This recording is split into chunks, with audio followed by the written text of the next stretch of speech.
Tonight, the Premier in town to push the solar thermal plant announcement, and how Barnaby Joyce's citizenship drama could see him lose the water portfolio, what it means for Broken Hill. This is Southern Cross News with Tim Hatfield. Good evening. The Premier was in Port Augusta today, backing up yesterday's big announcement of a solar thermal power plant for the region after 6 years of campaigns. The plant's set to power the state once it's up and running. The Biosolar Reserve also making the trip up to congratulate the community today. A ray of sunshine for Port Augusta and words the community have been waiting to hear for 6 years. The state government has signed the dotted line to back a solar thermal power station. This is your victory.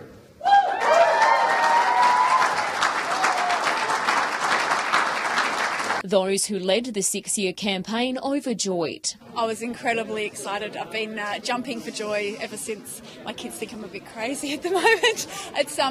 It's such a joy to have worked really hard for something. You know, this community has really put in a big effort, so have people across the state and this nation. And when we heard that they'd finally agreed to support this project, it was just overjoyed. The Premier, the Treasurer and the CEO of Solar Reserve, the company set to construct the power station, today visiting the site. Here, construction is expected to start early next year and completion expected in 2020. But this community is strong. It is resilient and it stood up and saw a future for itself. And this is a magnificent collaboration between this community, between business, between local government, between state government and between Commonwealth government. Speaking from Canberra, Port Augusta's Mayor Sam Johnson says it's a win for the entire region. I can't start by saying just how pleased we in Port Augusta are, but not just in Port Augusta, we as a region, because we know this goes further afar than just being Port Augusta. This will be the entire Upper Spencer Gulf. This will be regional South Australia. Solar Reserve CEO says during construction the company will stick to its requirement of employing 50% in SA. In the contract we've got a local content requirement, and certainly will abide by certainly the minimum, and the goal is to increase as much as possible. Obviously, it's best, the more we can do locally, theoretically, the more competitive that is. In just 3 years, this empty bushland will be home to what the Port Augusta community has long campaigned for. Mirrors the size of billboards will make up the world's biggest solar thermal power station. Amelia Simpson, Southern Cross News. Whyalla is now home to a rehabilitation clinic with a new centre reducing the need to travel long distances. Patients have praised the treatment, saying their lives have been turned around thanks to what's on offer. Kate May was diagnosed with dystonia last year, a condition that affects the spine and causes pain and twitching. So you grind your teeth as well? Yes. And is that during the day and at night? Yes. Oh, okay. After a year of searching for treatment, she was in pain and depressed and had started to believe she'd never return to a normal life. Basically, I gave up, stayed in bed for 8 months, stopped walking because of the pain. 8 weeks ago, she started at Whyalla's new rehab centre, and the results have been phenomenal. Her twitching is stopped, and she's begun living a regular life. Bath our daughter, put her to bed. It's a totally different life now. Felice Rehab Centre is now open for business. It runs physical recovery sessions, as well as massage and physiotherapy options, and is seeking council approval for hydrotherapy. Owner Charlie Felice says his aim is to help local people in a local setting. It's something that I always wanted to do. It was one of my goals and probably the last thing on my bucket list. Mr. Felice says the key to unlocking physical improvement starts with improving a patient's mental state. The physical side of it comes after, but just getting them realise that there's hope. They say that you can never they say you'll never get off them with the condition I have, but I'm going to. John Hunt, Southern Cross News. A proposed shark research plan to tag great white sharks to protect divers has been knocked back. Despite successful initial programs, the project, developed on the Eyre Peninsula, will not receive funding to develop protection further. Sharks are abalone divers' biggest fear. More sightings in recent years have meant divers have become increasingly nervous about going to work. After successfully completing programs involving sensor tags with sharks, local industries were frustrated to learn their new idea had been knocked back. It was disappointing because we had gone out and done a trial and tested the gear. That meant that we could develop the technology further and try and make it a better receiver. The concept involved tagging sharks in the region with a sensor and fitting divers with receivers so they could detect nearby predators, giving them enough time to find safety. And if we can get the actual receiver down to a size that could be worn by a diver, potentially it could act as a warning system. But the Research and Development Corporation didn't see the tagging methods as suitable. Little is still known about the lifespan of great white sharks, and although tagging every shark might seem implausible, institutions are working around the clock to find out what makes them tick. If we can come up with something that could alert us to the presence of a shark, and maybe by using sonar technology so it picks up the shape. But it's not just divers seeking new technology. Surfers and swimmers at popular beaches are prone to attacks. Mr. Wolford says it's now a matter of time until something commercially is produced. A good half of Australia, there's a lot of people that are wanting to go in and on the water, and if there's something developed and investment put into it at a really substantial level, then I'm sure we'll come up with something. Jason Kemp, Southern Cross News. The controversy surrounding Deputy Prime Minister Barnaby Joyce and his New Zealand citizenship could have a major effect on Broken Hill. The Deputy PM is also the Federal Water Minister and has been at the forefront of the recent water theft allegations. Local water activists and New South Wales Labor MPs have been calling on the Deputy Prime Minister to be stripped of the water portfolio.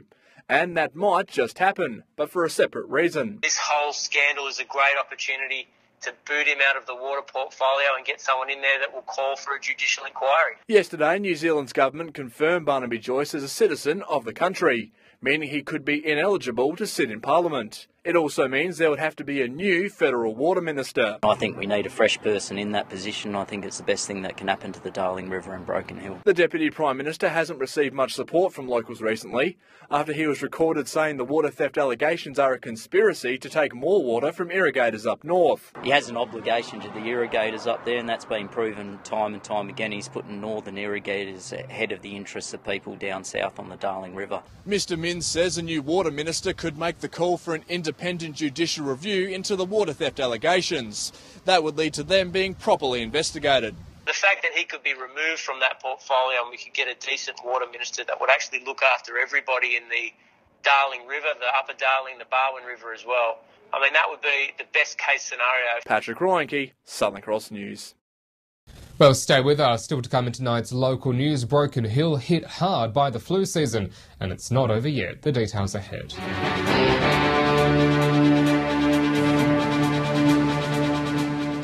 Welcome back. Port Pirie Police say they're concerned about the growing rate of sexting within the community, particularly amongst teenagers who don't understand the consequences of their behaviour. Police say the photos are often shared via the internet, mobile phones and other electronic devices, and once they're online, they can last forever. Here's Rachel with this week's Police Talk. Sexting refers to creating, sending and sharing sexually explicit messages or images. And police have seen an increase in schools associated with the risky behaviour.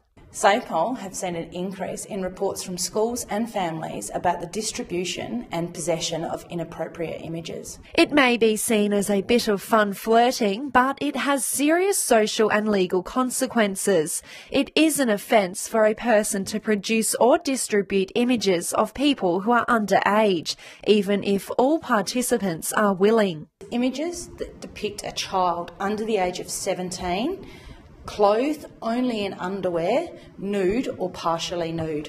In some cases, students have posted inappropriate images directly to Facebook or sent images to their partner, who has then sent the images on to others. These images are generally found on students' mobile phones, Facebook and other social media applications and are of a sexual nature.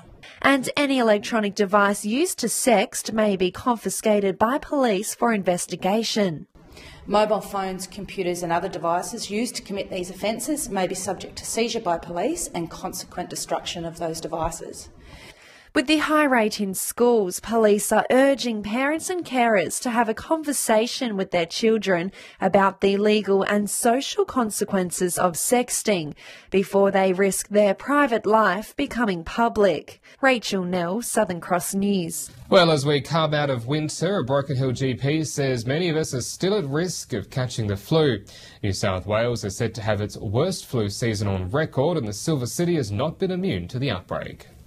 It's not too late to get a flu vaccine. From what I've heard and from what I've seen in town, it fits in with the fact that there's approximately 20 to 30% increase in the incidence of influenza this year compared to last season. Across the state, influenza cases are more than double this season compared to last season, and Broken Hill has had its fair share.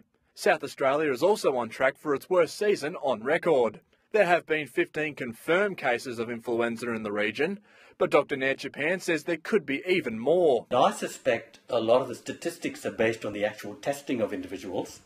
In reality, I think it's far greater. As winter winds down and spring fast approaches, the risk of catching flu is still very high.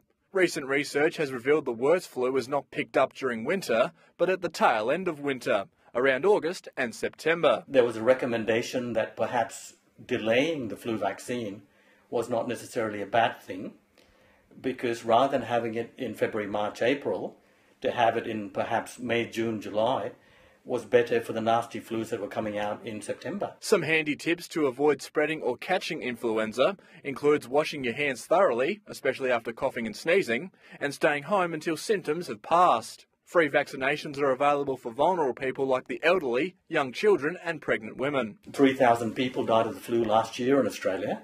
It's a good idea to prevent risk of catching such a dangerous infection. Patrick Roinke, Southern Cross News. Well, 3 Port Augusta firefighters have received service medals this month to recognise the time they've served in the MFS.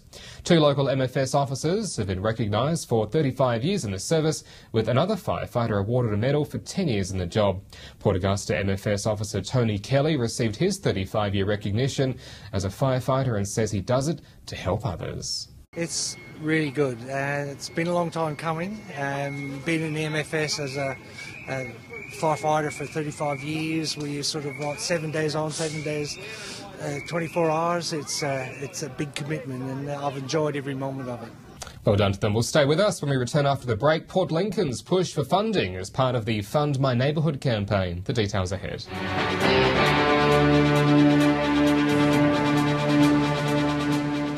Welcome back. Port Lincoln Council is urging residents to take full advantage of the state government's Fund My Neighbourhood scheme. The council is seeking innovative ideas from people in the community in the hopes it leads to upgrades in the region.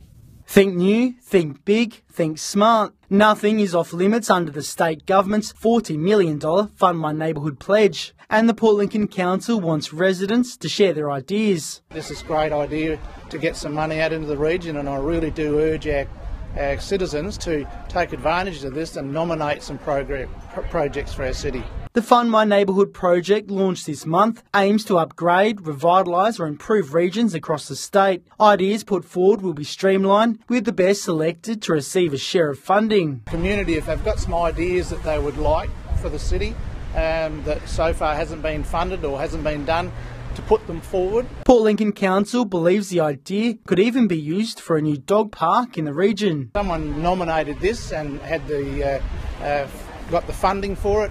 It would save the council having to budget for it, and the community would get an asset that's been required for some time. There are 6 criteria which funding can be granted, and the council is urging anyone with a big idea to nominate before time runs out. In the past, people have probably got good ideas and are afraid to put them up because they know it's going to hit the ratepayer's pocket.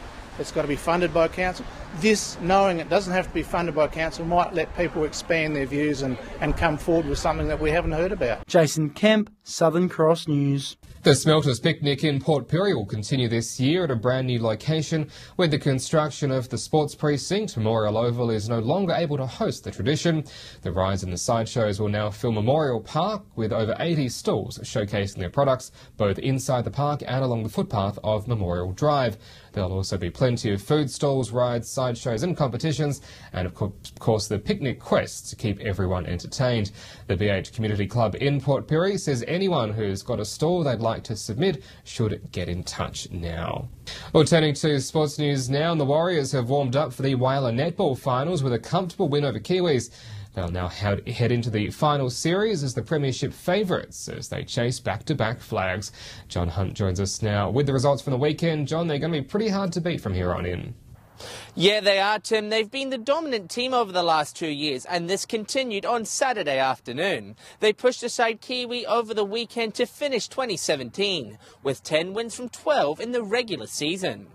Warriors were hardly troubled as they cruised to a 22-goal win over a hapless Kiwi. They'll play arch-rival True Blue in the major semi next week, with Kiwi to face YCW in the elimination final.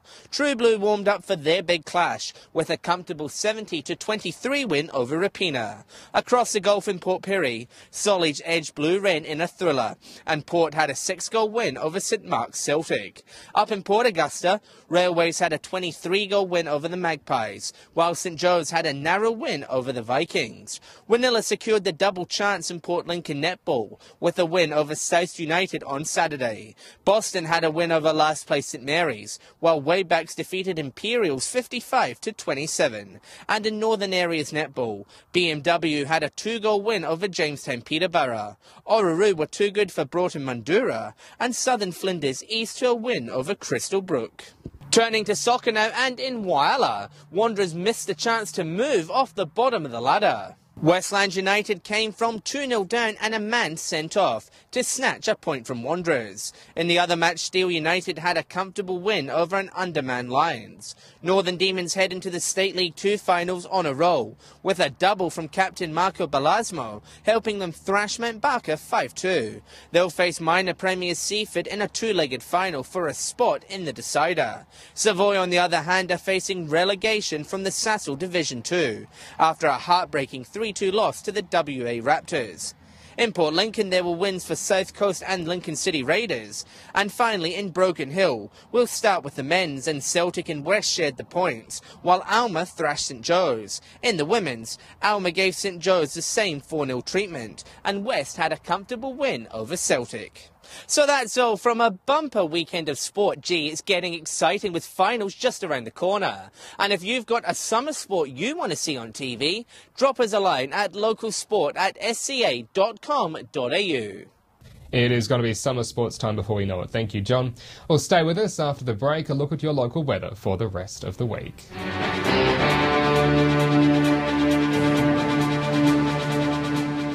Welcome back to the weather now, and some wet and windy weather pushing across later in the day today. Rain and 22 in Port Augusta, with 20 the top in Whyalla. Port Lincoln today on 18 degrees, 19 for Port Pirie. Broken Hill also getting to 30 degrees, and it was wet as well. On the national satellite image, a thick cloud band stretches across the country from west to east, generating plenty of shower activity. Out on the Gulf waters, the winds to 20 knots to the west, the seas to 3 metres southwesterly. Sunrise just before 7 o'clock tomorrow morning. So a mixed bag into tomorrow. 20 the top for Port Augusta and for Whyalla, looking fine.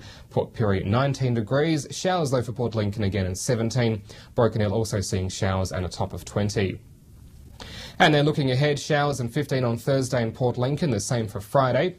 Cleve with 14 on Thursday and Friday, also wet and staying that way into the weekend. Woodner 18 for Thursday. Showers and 18 on Thursday for Whyalla, then 17 for Friday and Saturday. Port Augusta fine and 20, then a wet 18. Kadina 18 to wrap up the week. Showers on Thursday, then fine into Friday. Port Pirie with showers as well to wrap up the week, 16 and 15. Clare just 12 and 11 this week. Broken Hill with some wind kicking up, 19, then 17 for Thursday and for Friday. Well, as you may have heard by now, tonight is my final night in this chair after almost 4 years as the Anchor-in-Chief of Staff for Southern Cross News.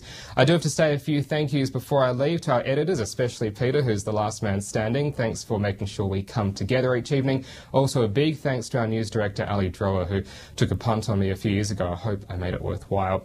To the reporters who've worked with me on this show, there's been about 20 at last count. I can't rate them highly enough for the work they do. They really are among the hardest working journalists in this country, and I'm eternally grateful to have worked with so many rising stars. And finally, to you, the viewers, I know it's a bit cliched, but thank you for allowing me into your homes each evening to bring you the local news. I know the stories aren't always happy, but hopefully you've always finished off this half hour a little more informed about what's going on around you. I'm hitting the road back home to Adelaide for a new role with Channel 7, so who knows, our paths might just cross again. But for now, I'm Tim Hatfield. Have a good evening, good night, and see you around.